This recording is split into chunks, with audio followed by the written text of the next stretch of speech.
বললেন, ঠিক আছে উমাইর, জান্নাতে ঢোকার জন্যই, জান্নাতের অধিবাসী হওয়ার জন্য যেহেতু তোমার এত আকাঙ্ক্ষা, আমি বলে দিলাম আনতা মিন আহলিহা, তুমি আল্লাহর ওই জান্নাতের অধিবাসী হবা। যাও উমাইর, তুমি ওই জান্নাতের অধিবাসী, ওই জান্নাতে তুমি ঢুকবা, তুমি জান্নাতি। তার মানে সহজ কথায় তুমি জান্নাতি। সুবহানাল্লাহ বলেন।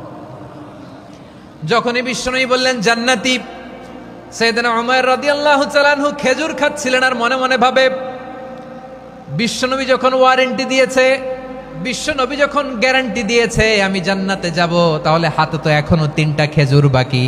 এই 3টা খেজুর যদি খাই তাহলে জান্নাতে ঢুকতে দেরি হয়ে যাবে। সুবহানাল্লাহ পড়েন। হাতে কয়টা খেজুর? 3টা খেজুর। বিশ্বনবী বললেন, উমাইর আনতা মিন আহলিহা, তুমি ওই জান্নাতের অধিবাসী, তুমি জান্নাতি। উমাইর চিন্তা করলেন, আমি জান্নাতি, নবীর মুখ দিয়ে যখন বেরোইছে ওই জান্নাতে তো আমার ঢুকতেই হবে, কিন্তু হাতে 3টা খেজুর খেয়ে যদি জিহাদের ময়দানে যাই তাহলে জান্নাতে যেতে তো দেরি হয়ে যাবে। এই চিন্তা আসা মাত্রই খেজুর 3টাকে তিনি ছুঁড়ে মারলেন, তলোয়ার বের করে আল্লাহু আকবার বলে বদরের ময়দানে ঝাঁপিয়ে পড়লেন। আল্লাহর শত্রুদেরকে কচুকাটা করে এক পর্যায়ে শাহাদাতের সুধা পেয়ে নিজেও জান্নাতি হয়ে গেলেন। পড়েন সুবহানাল্লাহ। আমরা দুনিয়ার বুকে আমরা হয়েছি দুনিয়ার পাগল, ক্ষমতার পাগল, সম্পদের পাগল, খ্যাতির পাগল। বিশ্বনবী তার সাহাবাদেরকে বানিয়েছিলেন জান্নাতের পাগল। পড়েন সুবহানাল্লাহ।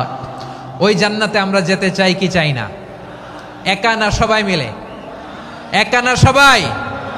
জান্নাতে একা আমি যাব না তো ভাই, তোমাকেও জান্নাতে দলে নিতে চাই। সবাই বলেন, জান্নাতে একা আমি যাব না তো ভাই, তোমাকেও জান্নাতে দলে